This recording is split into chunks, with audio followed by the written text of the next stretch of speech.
It's your Locked On Flyers podcast for Friday, February 3rd, your daily dose of Flyers news, analysis, and high quality content that is ready for the All Star Game. Yay. Tell us how you really feel, Russ. All right.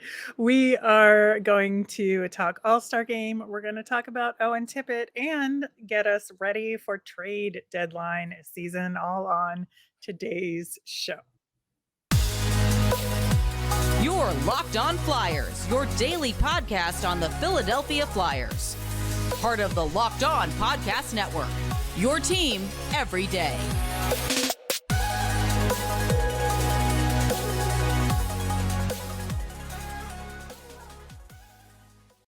Hello there. I am Rachel Donner. You can find me on Twitter at rmiriam. I'm here with the grumpy, as always, Russ Cohen, who is on Twitter at Sportsology.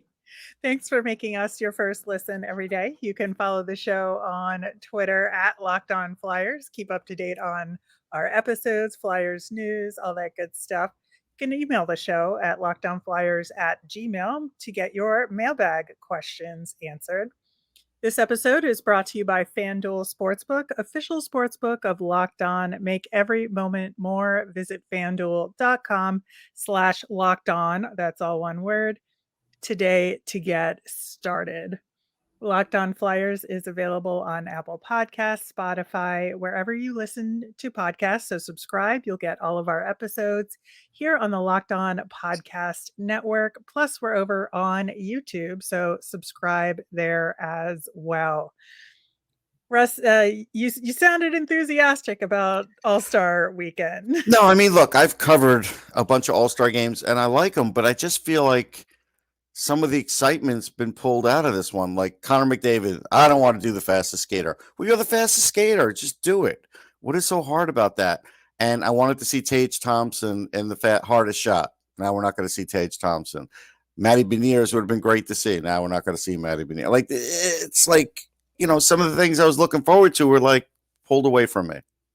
Yeah, Tage Thompson is out because he's injured. So Rasmus Dahlin is in for the Sabres in the Atlantic Division. I think that's a great substitute because Dahlin, frankly, should have been there in the first place. Yeah, that's a good one. I have no qualms about that. Yeah, it's the Seattle thing is kind of an issue with me too Yes. because they didn't get another player from the Kraken into the game, so there's How no about Jared Seattle McCann? Doesn't he representative. have like 20 goals? Yeah, I don't know, man. I mean, they could have even freaking given a bone to Martin Jones or something. Yeah, I Like, mean Chandler Stevenson, really? Like all of a sudden he's an all-star? Like, yeah, I don't know. yeah. So Vegas gets an extra representative there. Yeah, McCann's They, got 23 goals. Like, come on. yeah, I don't know what's going on there. That maybe there was, a late availability problem, but I think it is unfortunate to only have the mascot as the lone representative from Seattle at That is bizarre, All-Star actually. Weekend. Yeah, Yeah. that's weird. We did get some additional insight into the skills competition portions of it, and, they announced, which I think was super late, to do so, to get people interested in it, but, like, late on Thursday afternoon is when they released who was gonna be participating in each competition. Well, let me tell you one thing. I was once in on a meeting with the NHLPA, and they were asking us what we liked and didn't like for all-star game competitions and such, and we gave ideas.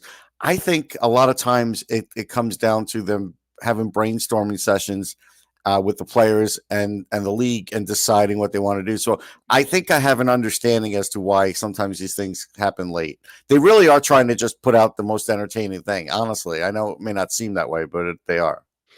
Yeah, well, we got some specialty competitions when it was out in Vegas, with the Bellagio fountain Hmm. competition and all of that. So for Florida, I came up with a golf theme, Yeah. obviously, because like, what else are you gonna do? But so they have this pitch and putt competition where there's basically a golf hole, and they use pucks and balls on this mini course And so I think that should be interesting. Yeah, If players will nothing like that else. because most hockey players love golf. So, like, that's fun. And yeah, I think, like, look, do I think it fell short in the Bellagio? Yeah, because it was hard to see. There was some clunkiness with this, but I think this has a chance of being really entertaining.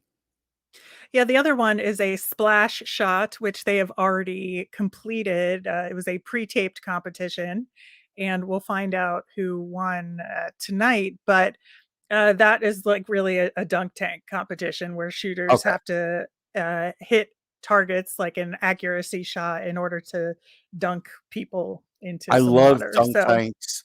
I was yeah. at Busch Gardens once in Virginia, and you throw the balls, and and so I dunked the guy, and the guy was like, "You're standing too close. You're cheating.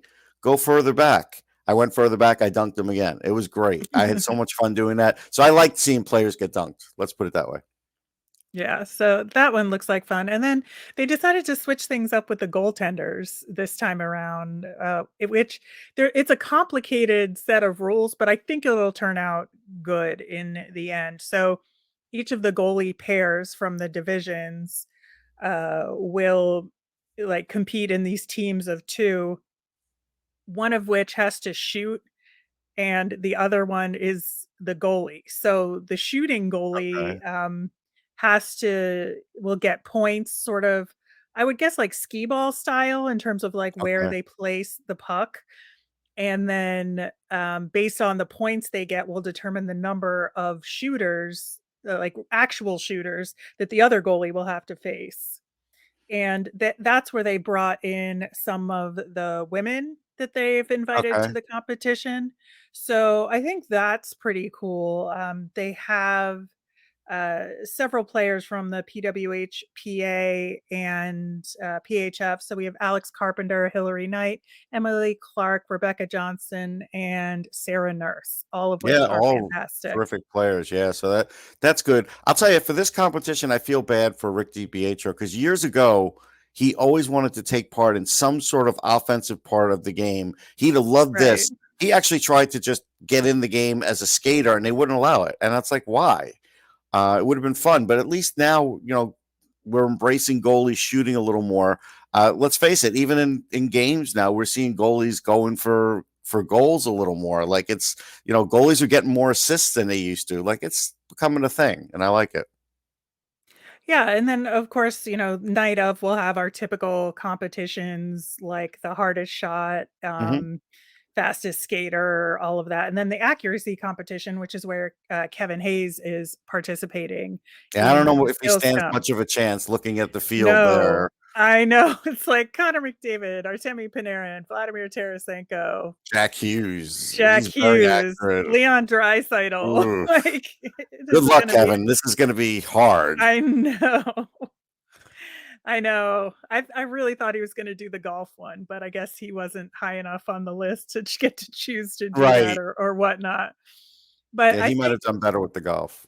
yeah, my favorite aspect of this quote unquote regular competitions is the breakaway challenge. And, that's always a fun one. And in Hmm. this one, Alex Ovechkin and Sidney Crosby are teaming up for their Oh, that's entry. great. Love it, and they've got Roberto Luongo in net as a celebrity goaltender for that as Oh, well. I see. So I he's just gonna chirp the whole time. It's gonna Yeah, be but just fun. Like, don't that get whole thing hurt, will be man. fun. I just don't want him to get hurt. That's all. Yeah, but there's other, like, fun guys in that one as well with Mitch Marner, David Pastrnak, and Matthew Tkachuk. Oh yeah, yeah. So If they mic them up, it'll be great. They're entertaining. yeah. At least, yeah. See, that one, I do see a lot of potential for goofiness, and I like that. Mhm. Yeah, so that one should be a ton of fun, and, I'm just looking forward to it. The game itself is what it is with the 3 on 3, we've seen it for, a few years now, so I'm not sure there'll be anything especially interesting or fun to come out of that, but at least the skills competition, I think, will be, a little bit out of the ordinary from past years. Skills is what I like best at this point because it does show more individuality and Yeah. personalities, and just general fun, because this should be fun. Like that's the whole point of it. It should be fun. It should be fun for the players. It should be fun for the fans to watch. Exactly.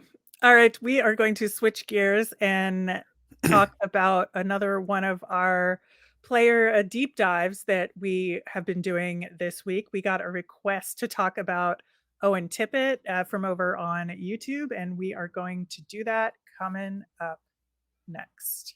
Today's episode is brought to you by FanDuel. This year, the only app you need at the Super Bowl party is FanDuel, America's #1 sports book. We're really excited about our new sports betting partner for Locked On because they're the #1 sports book in America. And if you're new to FanDuel, it's even better. They have so many great features that make betting on sports fun and easy. Download FanDuel now so you can bet on the Super Bowl with a no-sweat first bet. You'll get up to $3,000 back in bonus bets if your first bet doesn't win.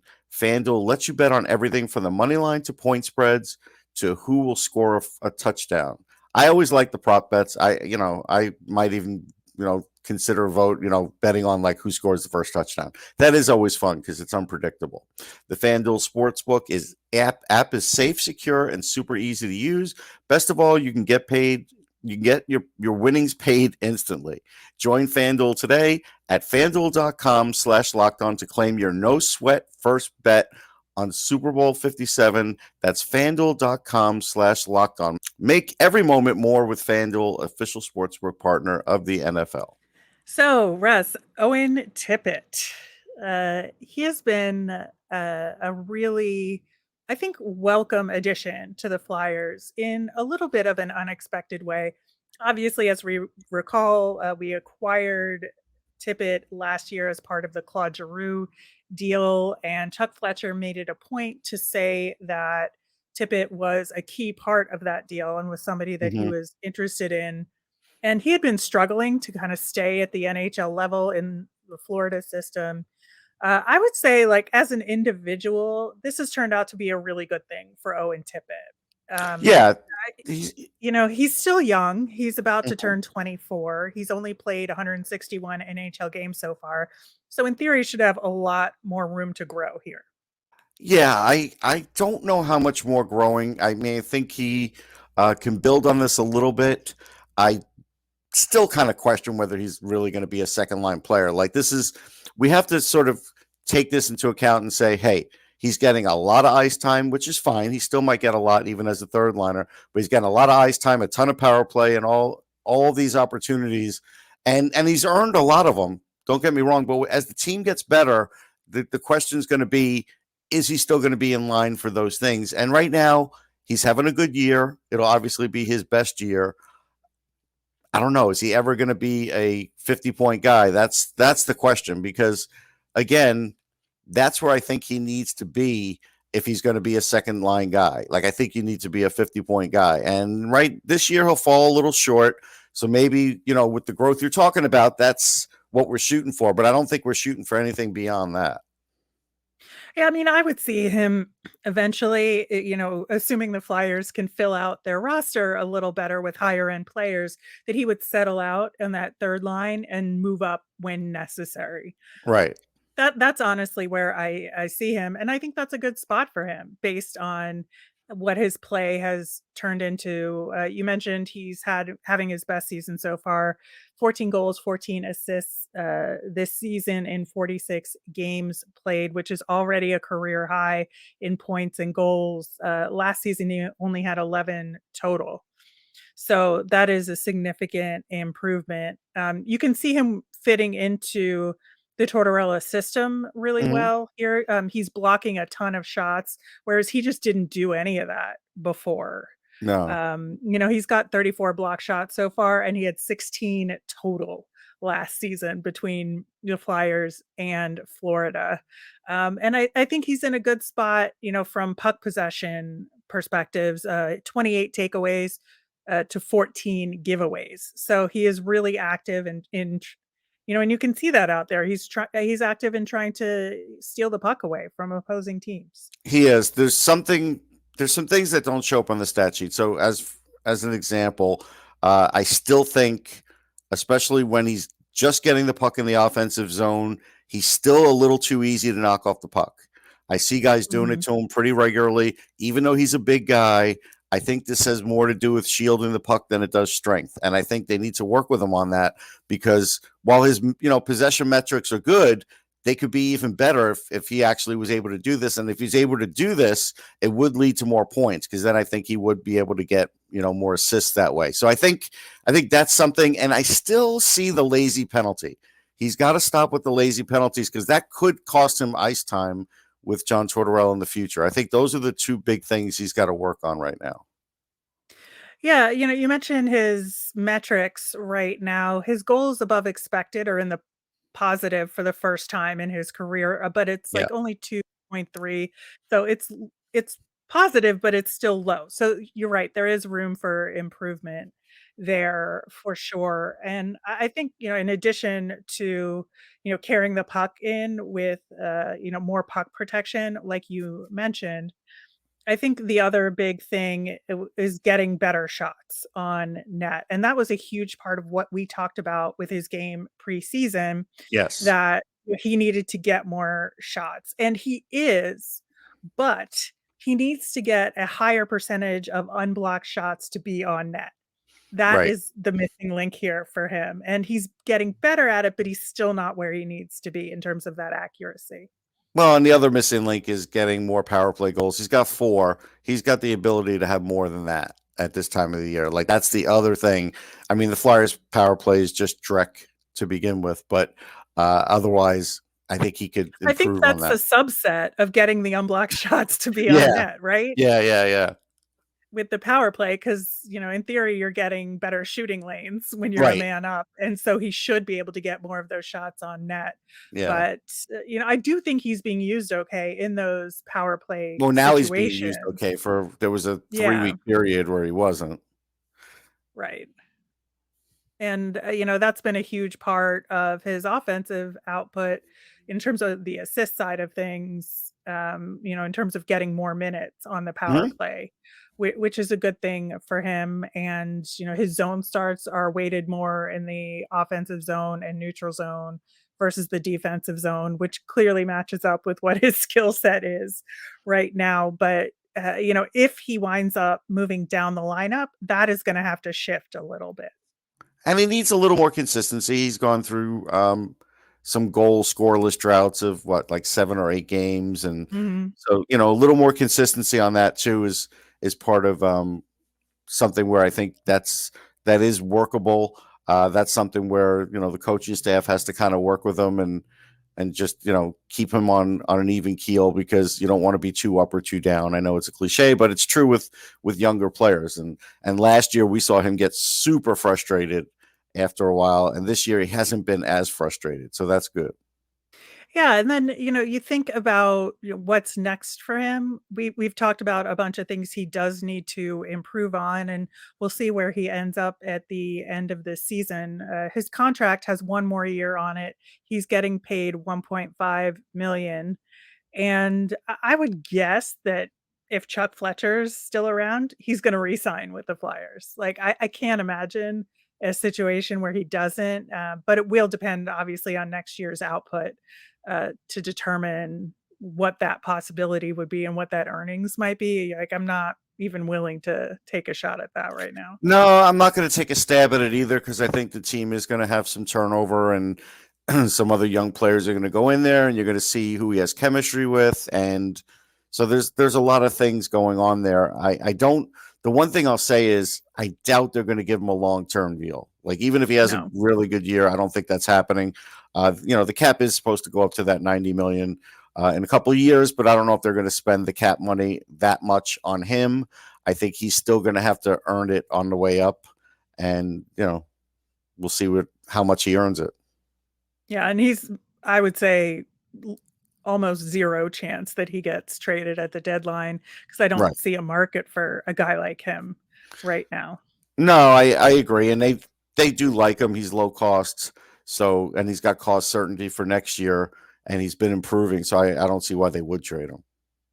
Yeah, I think he's good value right now for the Flyers, and it does give us, the remainder of this season and next season to really see where he's gonna settle out as an NHL player. Yeah, because that guy he's traded for is doing pretty good, and if they were to trade him, it would create a stir. Yes. Yes, it would. All right.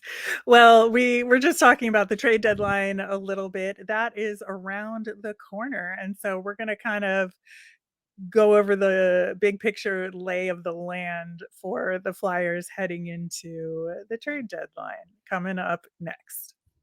So, Russ, we are now officially a month away from the NHL trade deadline. It's March 3rd. And I think the big thing, from a 30,000-foot perspective for this trade deadline is that it could end up being a very slow one because nobody has cap space.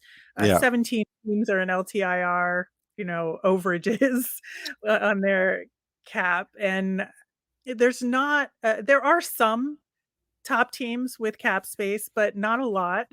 And there's a lot of question marks in terms of the bottom end of the playoff race, who might get there. And so I'm seeing decisions not being made until the very last minute for those teams that are maybe looking to add that aren't the very, very top. Yeah, I do think there's something to that, but I do think, like, from a Flyers perspective, you have to be super aggressive, like Jim Rutherford was in the Bo Horvat deal, because again, as the time gets closer to the deadline, some deals are going to be harder to make. I mean, I was on a show with Kevin Allen, and he's very well plugged in, and he's been talking and to GMs and such, and there's a feeling out there that there could be a point where even a good player just can't get traded because it's just, even with retention. And, when I brought up James Van Riemsdyk, he said as good a player as he could be at times, it's possible he might not even get traded. So that's going to be a point of contention with the fans, because if he doesn't get traded, then the fans are going to be on Chuck Fletcher. And the only way Chuck Fletcher could really turn that around is by doing it early. But his roadblock is the coach. When is the coach Right. going to feel like it's the right time? But this is where he's going to have to really be assertive and say, listen, the market is what the market is. I can maybe get a deal for him, in the next week or two.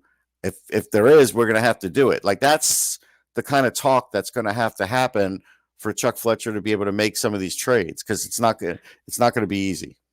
Right. And I think the other conversation that's been out there a little bit is because of these, various cap space issues, there's going to be a few teams that might act as go-betweens and eating, partial salaries Mm-hmm. to be a source for salary relief to get some of these guys under the cap for some of the other top teams. So a team like the Ducks, which has a tremendous amount of cap space right now, Arizona still has a ton of cap space. They might act in that kind of way. And They plus, might do one, but they don't generally add a lot. So, well, but they might be losing Jacob Chikrin. So yeah, I just don't feel it's going to happen. I feel like that may be a draft thing. I just don't feel like it's happening based on what they've been asking for. And so I think once the season ends, then teams will be willing to give up more. You're right, they could lose them, but I don't think it's happening yet. But again, it's easy to look at these, teams that haven't spent and say, well, they could spend and they could do this and they could, do three-way trades. But history tells us a lot of them don't do it and they don't spend. And so three-way trades, though, can be a reality, and just that, hockey trade kind of thing, like with Voracek for Atkinson, could happen. But those kinds of trades are hard to match up, and those are the ones that do take a bit of time. yeah, and I think one other interesting team in the conversation is the Buffalo Sabres because they have a decent amount of cap space available to them. Right now they're out of the playoff hunt, but could they get back in it? They've Yeah, they're had expected positive to add. streaks. Yeah, Yeah, they're so they expected could to add. add. They're going to, but nobody expects them to add more than one player, though, because again, their ownership has been stingy as far as spending to the cap. So nobody thinks that they're going to take players even for the rest of this year and spend the actual money to gain draft picks or whatever, because they have a lot of draft picks and they have a lot of young players. So, but they're likely to take one.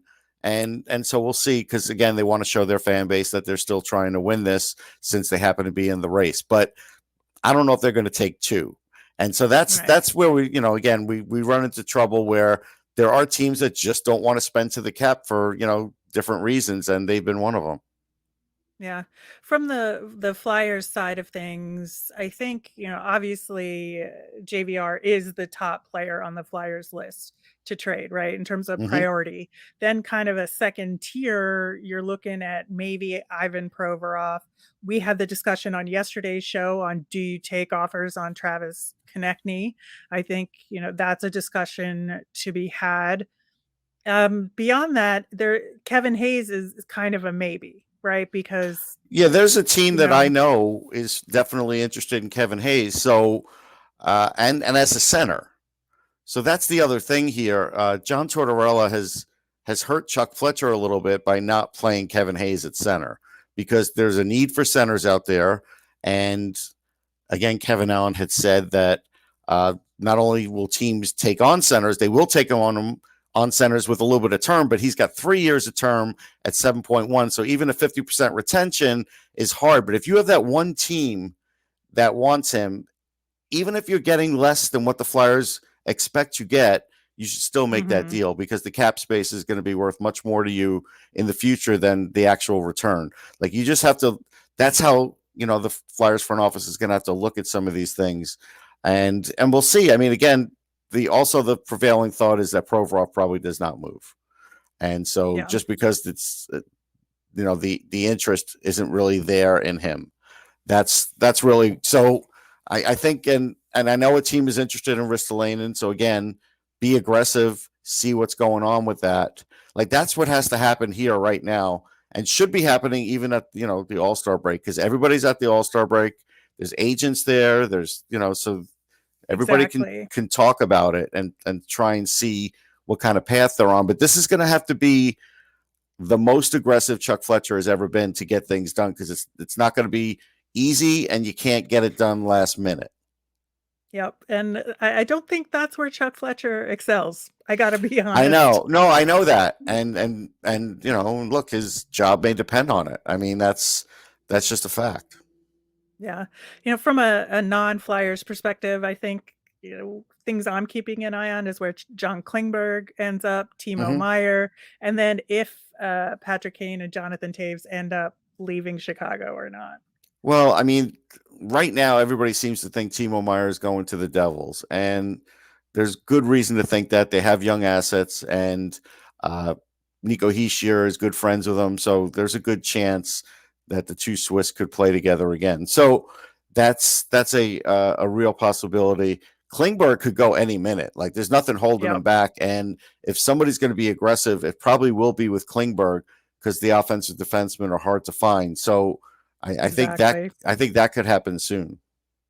Yep. All right. Well, we are going to wrap things up for today's show. At the All-Star Game, I'm going to also keep an eye on Bo Hayes. Kevin is bringing his nephew to all sorts of stuff, so that'll should be nice. A ton of fun to watch, and we'll recap everything that happens on Monday's show, along with a preview of the game versus the Islanders. We'll get to see Bo Horvat in an Islanders uniform at that game, which I'm very curious to see how that works out for the Islanders after that big deal. And we'll have our nemesis of the week. As a reminder, we always want to hear from you, so you can send us your mailbag questions via Twitter at Locked On Flyers. You can email us at lockedonflyers@gmail.com, or comment over on YouTube. I'm Rachel. I'm on Twitter at rmiriam. That's RMIRIAM. I'm Russ. I'm at Sportsology, SPORTSOLOGY. Thanks again for listening, and have a great weekend, everyone.